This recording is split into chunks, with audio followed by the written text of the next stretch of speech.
नमस्कार, बहुत स्वागत है आपका डेली 24 भारत में। मैं हूं आपके साथ अनीता शर्मा और चर्चा की शुरुआत करते हैं कि दिल्ली से देहरादून अब और पास हो गया है। दिल्ली देहरादून एक्सप्रेसवे के उद्घाटन की तारीख जो है वो आ गई है। प्रधानमंत्री नरेंद्र मोदी 14 अप्रैल को इसका उद्घाटन करेंगे और इसे लेकर तैयारियां पूरी हो गई है। उत्तराखंड के मुख्यमंत्री पुष्कर सिंह धामी ने भी एक वीडियो शेयर की है और अब 14 अप्रैल को यानी कि अंबेडकर जयंती के दिन इस एक्सप्रेसवे का उद्घाटन करके आम जनता के लिए इसे खोल दिया जाएगा। और इसी बीच अखिलेश यादव ने भी इस पर तीखा तंज कसा है। उन्होंने ग्रीन कॉरिडोर को बर्बादी का कॉरिडोर बताया है। अखिलेश यादव ने पीडीए का फॉर्मूले को अब धार देना शुरू कर दिया है। ऐसे में उत्तर प्रदेश विधानसभा चुनाव से पहले ही अखिलेश यादव जो है पीडीए को धार देने जो है वो शुरू कर दिए हैं। और उत्तराखंड के जो सीएम हैं उन्होंने ये वीडियो शेयर किया है। हालांकि अखिलेश यादव ने तंज कसा है। इसके साथ ही ग्रीन कॉरिडोर बर्बादी का कॉरिडोर है। अखिलेश यादव ने यह सोशल मीडिया प्लेटफॉर्म पर तंज कसा है। और इसके साथ ही 14 अप्रैल को प्रधानमंत्री नरेंद्र मोदी इसका उद्घाटन करेंगे। इसको लेकर प्रदेश में सियासी माहौल जो है वो बेहद ही चरम पर है। अखिलेश यादव ने कॉरिडोर को लेकर तंज कसा। ऐसे में एशिया का सबसे बड़ा वाइल्ड लाइफ कॉरिडोर इसको बताया जा रहा है। बड़ी जानकारी आपको दे दे, 74 किलोमीटर एक्सप्रेसवे में 12 किलोमीटर का ये कॉरिडोर बना है। अब बेहद ही खास है ये कॉरिडोर और इसके साथ ही प्रशासन एक्शन मोड में नजर आ रहा है और तैयारियां जो है वो बिल्कुल चरम पर पहुंच गई हैं। बता दें कि 28 दिसंबर से वाहनों का संचालन जो है वो प्रस्तावित होगा। ऐसे में ये जानकारी निकलकर सामने आई है और इसके साथ ही 28 दिसंबर से वाहनों का संचालन को प्रस्तावित कर दिया गया है। ग्रीन कॉरिडोर को लेकर सियासत जो है वो बेहद ही चरम पर है। और इसके साथ अखिलेश यादव ने क्या कुछ कहा है, पहले आपको वो सुनवाते हैं। और जो ये ग्रीन कॉरिडोर बना है, ये ग्रीन कॉरिडोर है, ये बर्बादी वाला कॉरिडोर है। कितने चौराहे पे आप रुकना पड़ता है बताओ। आप लोग तो लखनऊ के हो सब हैं, कहां जाना है पता ही नहीं ग्रीन कॉरिडोर में। अगर ग्रीन कॉरिडोर, हाँ ये ठीक कहा किसी ने, पूरी सड़क पहले बनी हुई थी, केवल चौराहे बना के 100 मीटर रोड जोड़ दी, बोला ये ग्रीन कॉरिडोर हो गया। और डिजाइन कितनी गलत है कि पुलिस को वो लगाना पड़ रहा है, वो जो बैरिकेड लगाना पड़ता है। इसका मतलब कितनी रॉन्ग डिजाइन है। ये किस इंजीनियर ने डिजाइन किया, सबसे पहले उसको पकड़िए आप। जिसने ये ग्रीन कॉरिडोर डिजाइन किया है वो सबसे बड़ा जिम्मेदार है। गलत डिजाइन किया है उसने। मुझे तो ये लगता है कि मुख्यमंत्री जी ने डिजाइन किया है। जिन लोगों ने प्रदेश को तबाह किया था, प्रदेश को दंगों की आग में झोंका था, प्रदेश को पहचान के मोहताज की ओर धकेलने का काम किया था, उनके पाप से उन्हें मुक्ति ना मिले, इसके लिए कोई भी ऐसा कार्य नहीं होना चाहिए जो उनको मुद्दा बनाने का अवसर मिल सके। मोहरा नहीं बनना है विरोधियों का। जो लोग विरोधियों का मोहरा बनना चाहते हैं उनको बनने दीजिए। आप सब सावधान होकर के इस बारे में ध्यान रखना। विरासत और विकास की जिस प्रक्रिया को प्रधानमंत्री मोदी जी ने आगे बढ़ाया है, हर बूथ पे, हर वार्ड में, हर मंडल में, हर जनपद में और हर क्षेत्र में, पूरे प्रदेश में उस माहौल को, उस मोमेंटम को बनाए लेकर के हमें आगे बढ़ाना है। डबल स्पीड से जब हम चलेंगे ना तो साइकिल का पंचर तो हमेशा पंचर ही रहेगा, वो हमेशा के लिए धराशायी हो जाएगी। देखिए, श्री अखिलेश यादव जी जब तक 2027 का रिजल्ट नहीं आ जाएगा और समाजवादी पार्टी एक गाड़ी में बैठ करके सैफई वापस नहीं चली जाएगी, तब तक इस प्रकार की बयानबाजी वो देते रहेंगे। समाजवादी पार्टी का सूर्य अस्त होने की ओर है। सपा एक डूबता हुआ जहाज है। समाजवादी पार्टी का यूपी की राजनीति में कोई भविष्य नहीं है। गुंडों, अपराधियों, माफियाओं, दंगाइयों के बल पर अब उत्तर प्रदेश की सत्ता कोई नहीं हथिया सकता। विकसित भारत बनाने के लिए, विकसित उत्तर प्रदेश बनाने के लिए कमल खिला है, कमल खिला रहेगा। तीसरी बार बहुत बड़े बहुमत से हमारी फिर से सरकार बनेगी। और जो ये ग्रीन बीजेपी प्रवक्ता मुकेश वर्मा जी जुड़ चुके हैं, उनसे जानते हैं कि बेहद ही बड़ा बयान निकलकर सामने आया है। मुकेश जी, बहुत स्वागत है आपका डेली 24 भारत में। नमस्कार, मैं प्रोफेसर महेश वर्मा हूँ, मुकेश नहीं हूँ। माफ कीजिएगा। और अब हाँ नहीं, अब आ जाते हैं आज के आपके मुद्दे पे। बिल्कुल। देखिए, सबसे पहले तो एक चीज जो है समझना होगा कि सरकार कोई भी काम करती है वो जनहित में करती है। वो किसी माफिया को बढ़ावा देने के लिए नहीं करती है, अपराधियों को बढ़ावा देने के लिए नहीं करती है, असामाजिक तत्वों को संगठित करने के लिए नहीं करती है। सरकार का जी। एक लक्ष्य है कि ग्रीन कॉरिडोर के जरिए जो है लोगों की जान बचाई जा सके। जी। ऑर्गन, कई बार ऑर्गन ट्रांसप्लांट करने के लिए जो है ऑर्गन्स को ट्रांसपोर्ट किया बिल्कुल। जाता है। इसी प्रकार से इमरजेंसी में एम्बुलेंस का उसका कनेक्शन जो है उन अस्पतालों से जोड़ा जाता है, उन जगहों से जोड़ा जाता है। जी। उसको ध्यान में रखकर अगर ग्रीन कॉरिडोर का एक कंसेप्ट आ रहा है तो उसका स्वागत करने के बजाय उसका विरोध करना, ये अपने आप में ये जाहिर करता है कि ये लोग कहीं जनता, मैंने इनकी सत्ता की बेरोजगारी इनको इस कदर परेशान करके रख देगी कि ये कुछ भी अल-बल कुछ भी बोलते हुए नजर आएंगे। ग्रीन कॉरिडोर को लेकर अखिलेश जी को जिन बातों को रखना चाहिए, उनका कोई कंस्ट्रक्टिव सुझाव आना चाहिए कि देखिए इसमें इन इन चीजों को और ऐड किया जा सकता है। उसको कहीं उसके ऊपर उनको बताना और जताना चाहिए कि ऐसी क्या कमी है उसमें, तो समझ में आता है कि भाई जनता की भलाई के लिए एक डेडिकेटेड, बहुत सारे डेडिकेटेड, अब वो कहेंगे कि भाई दिल्ली बॉम्बे डेडिकेटेड रोड है, तो इसका मतलब क्या है? इसका मतलब भी यही है कि सुगमता देना, लोगों को सहूलियत देना, आराम से कोई सिग्नल फ्री जो है व्यवस्था होना जिसमें कोई सिग्नल नहीं है। तो इस तरह के एलिवेटेड और इस तरह के डेडिकेटेड कॉरिडोर बनाने का मकसद यही होता है कि लोगों का समय बचे और उस समय का कहीं सदुपयोग कर सके। इस दृष्टि से ग्रीन कॉरिडोर का एक कंसेप्ट शुरू हुआ है और भारत का एक कॉरिडोर, ग्रीन कॉरिडोर का कंसेप्ट जो है उसमें कई चीजें जो है समाहित भी की गई है। पर्यावरण की दृष्टि से देख लीजिए, या कह लीजिए कि भाई एक अगर आप सिग्नल फ्री नहीं रखेंगे तो उसका पोल्यूशन कितना, धुआं कितना निकलता है, गाड़ियों से जो धुआं निकलता है, जो गाड़ियां इकट्ठी होती है, जो ट्रैफिक जाम होता है, उसको अगर उस कंसेप्ट को कहीं जिंदा किया जा रहा है, उससे कहीं पर्यावरण भी सुरक्षित है, जनता सुरक्षित पहुंच रही है, लोगों को कहीं उस सुविधा का फायदा हो रहा है, तो उसके ऊपर एक जननेता को या एक पॉलिटिकल व्यक्ति को या एक पॉलिटिकल पार्टी के मुखिया का इस तरह का बयान अपने आप में जाहिर करता है कि ये इस तरह के किसी भी चीज को, ये लोग हर चीज को विरोध करने में मेरे ख्याल से ज्यादा विश्वास रखते हैं कि कोई ऐसी चीज जो विकास को बढ़ावा दो, जो विकास के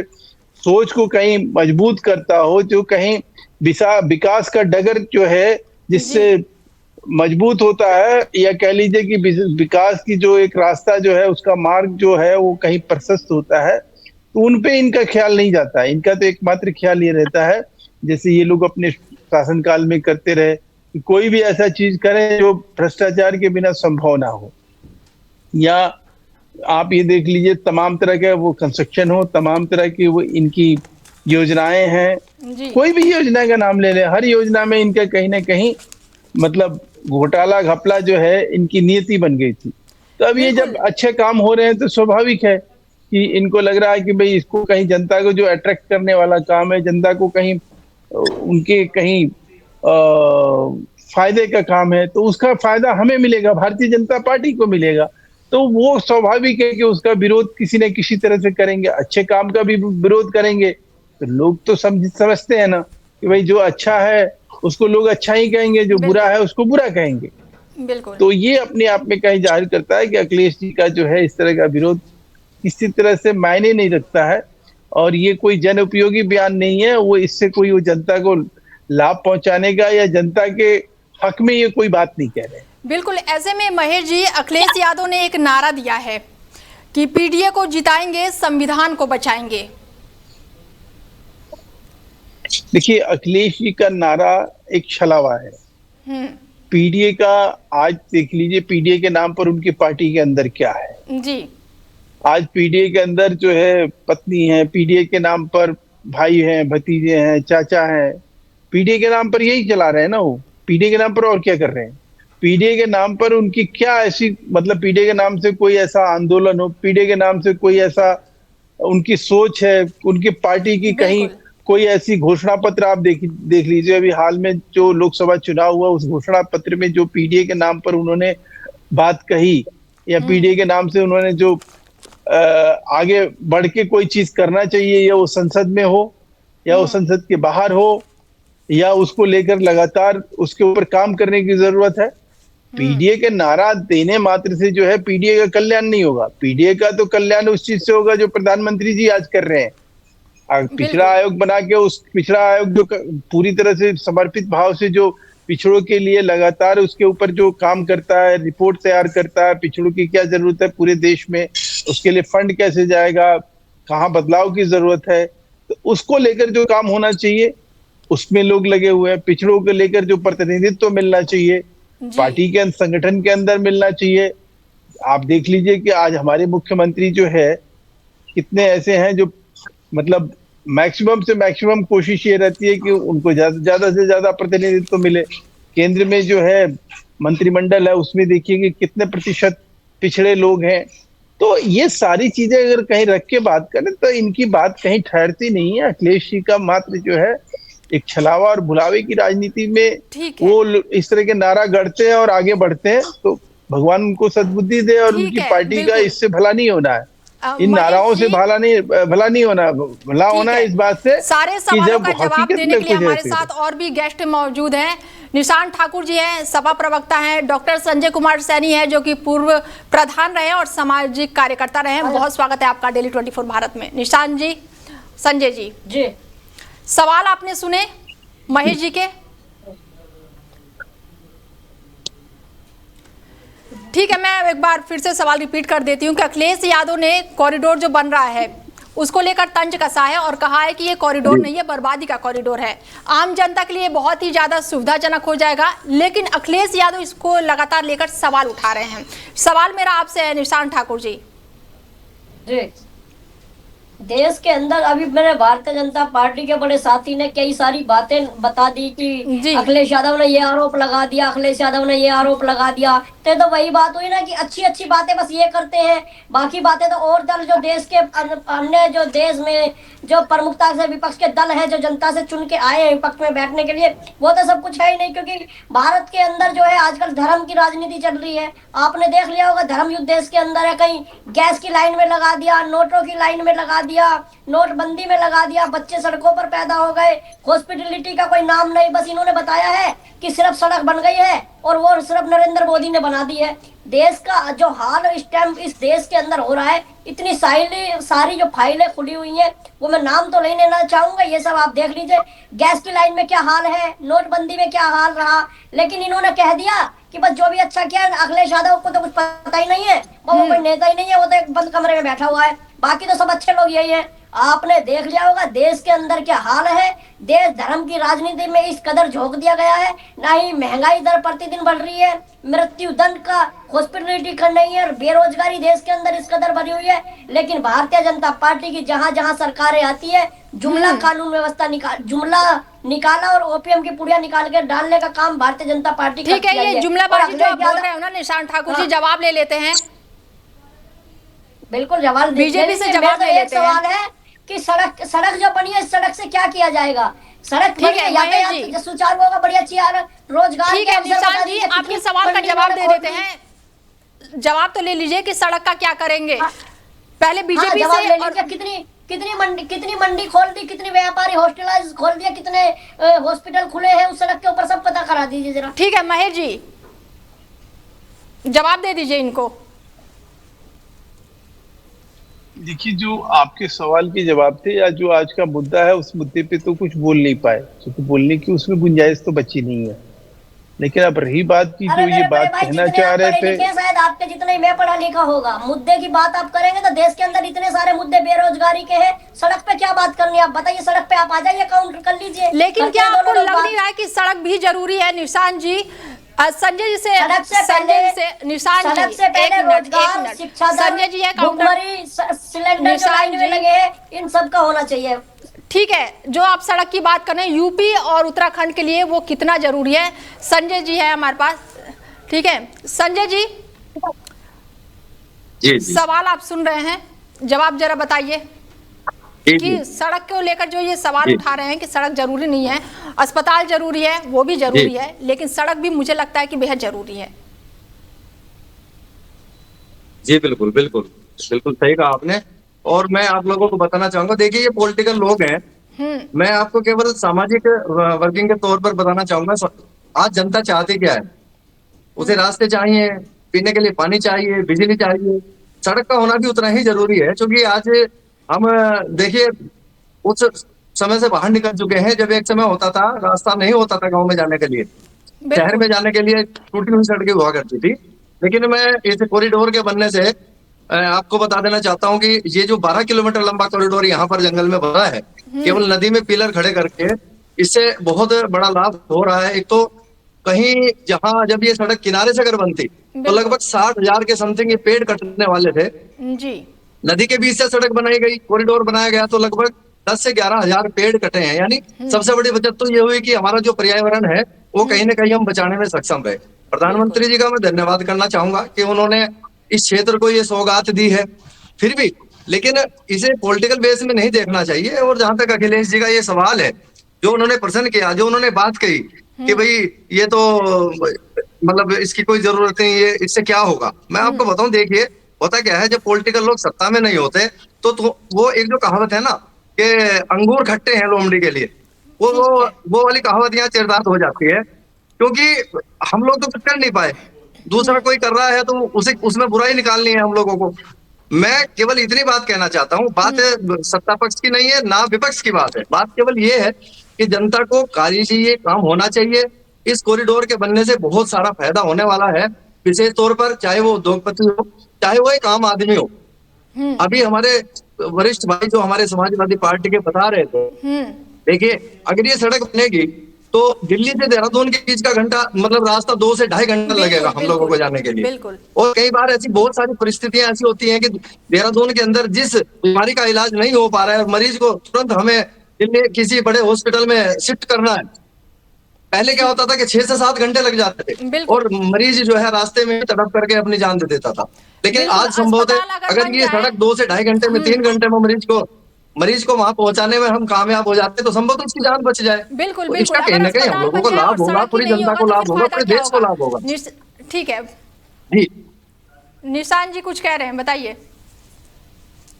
सबसे पहले तो एंकर मैम मैंने तो सड़क का विरोध किया ही नहीं। आप काउंटर कर लीजिए, दोबारा रिप्लाई कर लीजिए अपनी एलसीडी को कि मैंने तो सड़क का तो विरोध किया ही नहीं। दूसरी बात, अगर सड़क के ही पक्ष की बात आ जाए तो जिस अखिलेश यादव का ये पत्रकार महोदय और भारतीय जनता पार्टी के वरिष्ठ साथी विरोध करके बता रहे हैं, उत्तर प्रदेश के अंदर भारत की सबसे लंबी सड़क उत्तर प्रदेश आगरा एक्सप्रेसवे किसने बनाई? वो समाजवादी पार्टी ने बनाई। लैपटॉप योजना किसने चलाई? वो समाजवादी पार्टी ने चलाई। और अभी वरिष्ठ जो साथी है भारतीय जनता पार्टी ने, उन्होंने कहा कि परिवारवाद राजनाथ सिंह से लगाकर इतने बड़े बड़े नेता भारतीय जनता पार्टी में मैं बता दूं तो आप शायद नाम गिनना भूल जाएंगे। ठीक है, आप इनका भारतीय जनता पार्टी का पिछली डिबेट में कहना था वरिष्ठ साथी का कि एआई भारतीय जनता पार्टी ने चलाई है, तो अपनी एआई खोल ले और एआई पे चेक कर ले कि भारतीय जनता पार्टी के कितने ब्लड रिलेशन के कार्यकर्ता, सांसद, विधायक और कार्यकर्ता हैं। लेकिन सड़क का विरोध नहीं है। भारतीय जनता पार्टी की सरकार में देश के अंदर जो है बेरोजगारी, भुखमरी, सिलेंडर, बैंकिंग, पत्रकारिता सब भ्रष्टाचारों में इन्होंने विलुप्त कर दिया है। बस जो ये अच्छा करते हैं वो इनके लिए है, बाकी सब बुरा है वो विपक्ष के लिए है। ठीक है, मेरा भारतीय जनता पार्टी के कहना है और वरिष्ठ साथी से कहना है कि कोई एक कार्य बता दीजिए जो भारतीय जनता पार्टी ने इस बने हुए कॉरिडोर में रोजगार पे कर दिया हो, कोई टेंडर छूट गया हो तो मुझे दिखा। ठीक है, अब सवाल हो गया ना, महेश जी जवाब दीजिए। महेश भाई, सवाल दिखाना, कोई टेंडर कोई छूट गया हो तो जरा रोजगार में मिल जाए जिन लोगों को। देखिए, आज का मुद्दा जो था वो ये था कि अखिलेश यादव ने तंज कसा। बिल्कुल। क्यों कसा? आपने सवाल ये उठाया। बिल्कुल। वो आप बात कर रहे हो आम की, हाँ। वो बात कर रहे हैं पपीते की। अब सवाल ये है कि ऐसे में सपा प्रवक्ता का जो सपा के जो प्रतिनिधि है उनके कहने का आशय क्या है? उनका विरोध ये कह रहे हैं कि मेरा तो विरोध ही नहीं है, तो आपके जो है प्रमुख जो है आपके जो अध्यक्ष है उनका विरोध क्यों है? बिल्कुल बिल्कुल। तो आप पहले तो ये तय कर लीजिए ना कि दोनों में आप दोनों में सही गलत कौन है। ठीक है, उसके बाद आप कुछ कहना और चीजों को जो है और सवाल उठाइए। अब रही बात दूसरी कि भाई इसके जरिए रोजी रोजगार होता है या नहीं, मेरे मित्र 100 करोड़ का काम 1 करोड़ रुपए का भी काम होता है अगर कोई डेवलपमेंटल इंफ्रास्ट्रक्चर का काम होता है तो उसमें रोजी रोजगार जो है एक रोड के ऊपर जो है 100 आदमियों को मिलता है। अब अगर कहीं पूरे इस प्रोजेक्ट का एग्जैक्ट राशि सामने रख के बात करोगे तो लाखों लोगों को रोजगार मिला है, पहली बात। दूसरी बात कि ये जो है दोनों तरफ जो है इसके किनारे, दोनों किनारे पे जो है जो गांव हैं उनका अर्बनाइज होना तय है। उनको कहीं ना कहीं इसके जरिए जो है कुछ ना कुछ सुविधाओं का जो है फायदा होगा। आप उस पे चल के देखिए, आपको पता चलेगा। अब वो देहरादून से जो चीजें चल के दिल्ली के मार्केट में आएगी, दिल्ली के मार्केट से चल के देहरादून जाएगी, उसका कितना बड़ा लाभ होना है, कितना बड़ा एक बाजार डेवलप होगा। तो ये सब चीजें जो है उन्हीं लोगों को समझ में आएगा जो कम से कम उन सब चीजों से ऊपर उठ के बात करेंगे, जो विकास को कहीं तवज्जो देते हैं। ये तो विकास को तवज्जो देने वाले लोग नहीं है। मैंने शुरू क्या कहा, अपराध, अपराधी, आतंकवादी, एक विशेष वर्ग का तुष्टीकरण, पीडीए के नाम पर राजनीति, ये सारी चीजों को सैनी साहब तो खुद पीडीए से बिलोंग करते हैं, बिल्कुल वही बता देंगे कि पीडीए के नाम पर ऐसा क्या समाजवादी पार्टी ने किया, इस वर्ग पिछड़े वर्ग को लेकर क्या उनके घोषणा पत्र में है, क्या वो अपने घोषणा पत्र के हिसाब से कुछ आवाज कहीं बुलंद कर रहे हैं, कहीं कोई चीज ऐसा कह रहे हैं जिससे कि लगे कि हाँ पीडीए के नाम पर कुछ कर रहे हैं। तो देखिए मेरा ये कहना है कि आप जो है उन सब चीजों को मत करिए जो कि जिसके जरिए जो है आप एक वर्ग विशेष को खुश करने की कोशिश करते हैं। बिल्कुल आपके पास जो है तुष्टीकरण की राजनीति के अलावा कुछ बचा नहीं है। आप में और ओवैसी में क्यों दंगा होता है, क्यों आप लोग वाक युद्ध करने लगते हो, क्यों एक दूसरे को भला बुरा करने लगते हो? क्योंकि आपके पास वोट अब जो बचा हुआ है वही बचा हुआ है, बाकी कोई किसी वर्ग का वोट जो है आपके साथ इंटैक्ट नहीं है। ये बौखलाहट है आपकी। ऐसी सुविधा के लिए, ऐसी सड़क के लिए लोग जो है हृदय से जो है नतमस्तक होकर कहीं आभार प्रकट कर रहे हैं देश के प्रधानमंत्री को, प्रदेश के सूबे के मुख्यमंत्री को, कह रहे हैं कि भाई ऐसी चीज हमारे जीते जी हमें देखने को मिल गया। उस चीज के लिए लानत और मलानत, उस चीज पर तंज। ऐसे लोगों को क्या नसीहत दिया जाए? भगवान ऐसे लोगों को सद्बुद्धि दे, कम से कम वो बात करें जो कि मैंने जनता जो है जिसको सुन के उनको कहीं अच्छा लगे कि हाँ हमारा विपक्ष का नेता दमदार है और कहीं हमारी भलाई और अच्छाई के लिए एक लड़ाई जो है उसके आवाज, उसके विचार में कहीं दिखाई देती है, वो हमारे लिए लड़ सकता है। ये तो ऐसी बातें हैं जो कि विकास विरोधी, देश विरोधी ऐसे लोग होते हैं जो कि मैंने प्रबल रूप से ये कोशिश करते हैं कि भाई हम किसी तरह से ऐसी चीजों का प्रचार और दुष्प्रचार करें जिससे कि जो है हमें वोट का अवसर मिले, हमें कहीं सत्ता में आने का अवसर मिले। महेश जी, ये भैया वो चीज नहीं है। तो जवाब ले लेते हैं महेश जी, जवाब ले लेते हैं निशान ठाकुर जी से। हाँ बोलिए। सड़क की बात चल रही है तो महेश भाई सड़क की बात करें एक बार। लखनऊ आगरा एक्सप्रेस पे कभी चढ़िए, कभी गए हैं? सड़क कैसी है वो? सड़क की बात हो रही है। आपको याद है कि उसका टेंडर कितने का हुआ था और बाद में कितने का हो गया था और कितने साल में वो बना था? आपको मालूम है? आपको वहां जो है लैंड नहीं वहां भूमि अधिग्रहण भी नहीं हुआ था आपके टाइम में। भूमि अधिग्रहण करके और उसका किस तरह से रेट आप लोगों ने क्या टेंडर किया, उस टेंडर में कितना बड़ा घोटाला हुआ, ये तो अखबार मीडिया में सब छपा ना। मुझे ये बताइए सड़क कैसी है? वो जो लखनऊ एक्सप्रेस में बन के तैयार हो गया था, वो कैसी बनी हुई सड़क है? नहीं तो उसको बनाने का काम जो है, उसको पूरा करने का काम किसने किया? वो तो अगर आपका चलता तो 10 साल तक और नहीं 10 साल तक और आप लटकाते और भटकाते और उसमें करप्शन जो है उसके नाम पर आप पता नहीं किस तरह से प्रदेश को लूटते। आप जो है जो प्रदेश की लूट, आपने खजाने को लूटा है उसके नाम पर, उसके बारे में भी कुछ बताइए ना सर, दर्शकों को समझ में आए। 2027 का चुनाव। अरे साहब मैं कह रहा हूँ कि सीएजी की रिपोर्ट है, सीएजी की रिपोर्ट है, वो उसको झुठला देंगे क्या आप? जेपी इंटरनेशनल बिल्डिंग, जयप्रकाश जी के नाम पर आपने जो बिल्डिंग बनाई उसमें 150 करोड़ रुपया कहाँ गया पता ही नहीं चला। कौन बताएगा इसका, कौन हिसाब देगा? ये बहुत जरूरी है सर। आप किसी चीज को अगर ऐसे कह के भाग जाइएगा कि हमने ऐसे नहीं ऐसे किया। गोमती रिवर फ्रंट पे क्या हुआ? वो करप्शन और भ्रष्टाचार कहाँ लोग पूछते हैं ना कि उसके नाम पर आपने क्या बोया और क्या काटा। ये दुनिया कई दर्शकों को पता चलना चाहिए। संजय जी से ले लेते हैं जवाब की, क्या कुछ कहेंगे संजय जी? देखिए, मैं अपने जो हमारे जी जो हमारे सम्मानित साथी यहाँ बैठे हैं जी, और मैं इन राजनीतिक लोगों का अगर आपसे कहूँ, ये जहां भी बैठते हैं वहां लड़ना शुरू कर देते हैं एक दूसरे से। बिल्कुल, क्योंकि एक काम करता है तो दूसरा उसका हमेशा भर्त्सनाई उसे करनी होती है। आज ये नहीं देख रहे आज हमें किस चीज की जरूरत है, आज हमें मिलकर के काम करने की जरूरत है। देश को आगे अगर बढ़ाना है तो आप थोड़ा सा राजनीति ऊपर उठ करके बात करिए। आप हमारे दोनों पार्टी के लोग जो यहाँ बैठे हैं, मैं आपका सम्मान करना चाहता हूँ, आप लोगों को कहना चाहता हूँ कि आप थोड़ा राजनीति से ऊपर उठ करके भी बात करिए, एक दूसरे पर कटाक्ष मत करिए। आज अगर देश में कहीं विकास होता है तो उस विकास को विकास कहिए, अगर विकास नहीं हो रहा है, कहीं कमजोरी है, कहीं काम कम है, तो वहां अपनी बात रखिए, काम करवाने का काम करिए। आज विपक्ष में रह करके आप जो हमारे समाजवादी पार्टी के हमारे सम्मानित साथी यहाँ बैठे हैं, देखिए आप विपक्ष में हैं, आप मुझे तो नहीं लगता आप आवाज उठा रहे हैं उत्तर प्रदेश के अंदर। आज विपक्ष इतना कमजोर है उत्तर प्रदेश के अंदर कि वहां कोई बात ही नहीं होती है, सड़कें जाम हो जाया करती थी, एक समय ऐसा होता था, लेकिन आज विपक्ष है ही नहीं। आप भैया एक काम करिए, थोड़ा सा अपनी बात को रखने का प्रयास कीजिए, उठाने का प्रयास कीजिए, तभी तो आप लोगों की कोई बात सुनेगा। लेकिन कटाक्ष मत करो।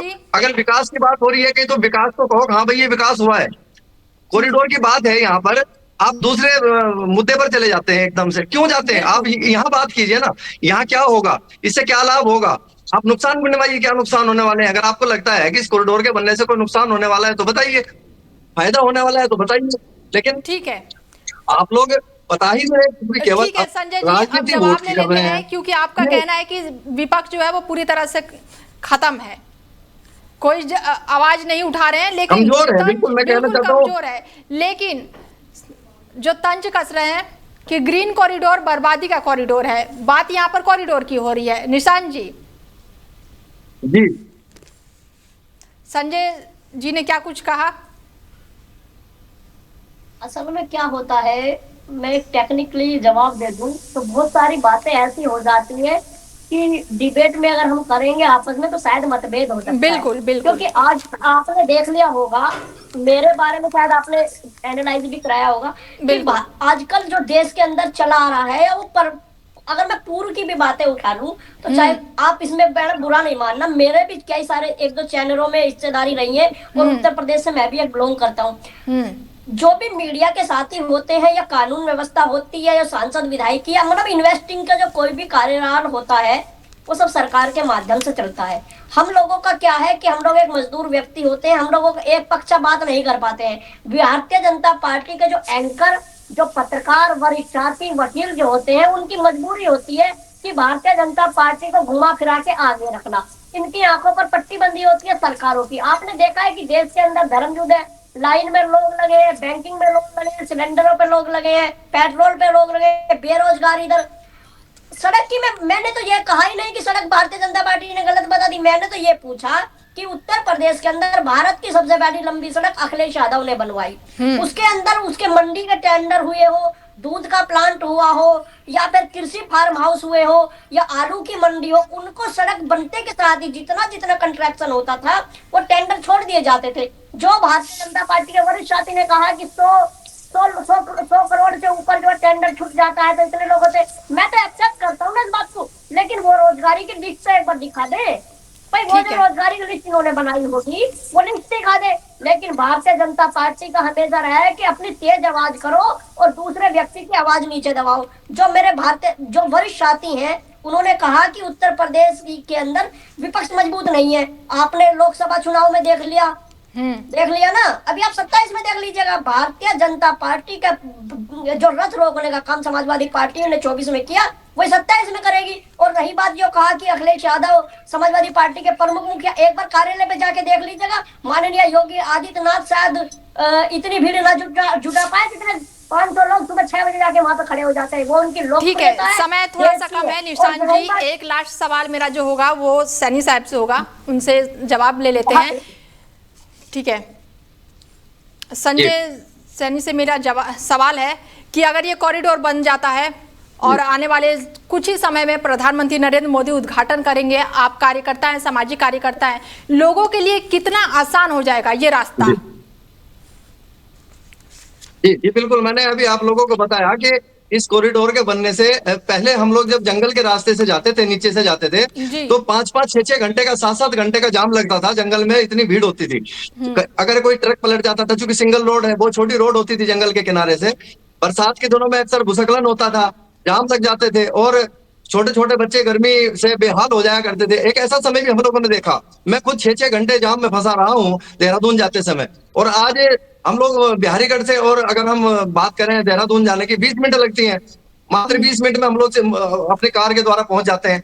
तो देखिए बहुत बड़ा लाभ होगा सभी, विशेष करके जैसे मैंने पहले कहा था वही बात दोहरा रहा हूँ, चाहे वो यहाँ की जनता के लोग हों, चाहे वो दूसरे प्रदेश के लोग हों जो यहाँ आते हैं उत्तराखंड, क्योंकि उत्तराखंड एक हमारा पर्यटक स्थल ऐसा राज्य है जहाँ पूरी दुनिया से लोग आते हैं घूमने के लिए, तो उन सबके लिए आसान हो जाएगी। बहुत अच्छी राह बनी है, ये सड़क अच्छी बनी है, इसके लिए मैं पुनः हमारे जो आदरणीय प्रधानमंत्री जी ने बधाई देना चाहता हूँ। बधाई का मतलब आप ये मत समझिए कि साथ में भारतीय जनता पार्टी का यहाँ पर उनका गुणगान कर रहा हूँ, ये नहीं, लेकिन केवल इस वजह से कि लोगों को लाभ होगा, जनता को लाभ होगा। विशेष करके जो मैंने पहले कहा था, जो हमारे मरीज हैं यहाँ, जो इलाज यहाँ नहीं मिल पाता, हम लोग लेकर के देहरादून जाते हैं सबसे पहले, लेकिन अगर वो इलाज यहाँ संभव नहीं हो पाता तो हम लोगों को चंडीगढ़ या दिल्ली भागना पड़ता। तो वो सबसे मेन बात यह है कि जो मरीज हमारे होंगे उन्हें सबसे अच्छा लाभ मिलने का काम होगा इस सड़क के बनने से, इस कॉरिडोर के बनने से। जी ठीक है, निशांत जी और संजय कुमार जी, जुड़ने के लिए चर्चा में बहुत धन्यवाद आपका। जी बहुत बहुत धन्यवाद।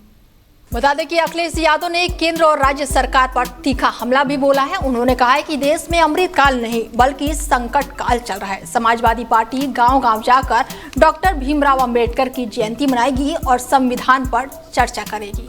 इसके साथ ही अखिलेश यादव ने आरोप लगाया है कि सरकार जो है संविधान को कमजोर करने की साजिश कर रही है। और इसके साथ ही ग्रीन कॉरिडोर को लेकर भी लगातार अखिलेश यादव तंज कस रहे हैं। अब दिल्ली से देहरादून जो है वो बेहद ही करीब होने वाला है। कुछ ही समय बाद प्रधानमंत्री नरेंद्र मोदी इसका उद्घाटन करेंगे। इस खास पेशकश में मेरे साथ इतना ही। बने रहिए आप हमारे साथ और देखते रहिए DL 24 भारत।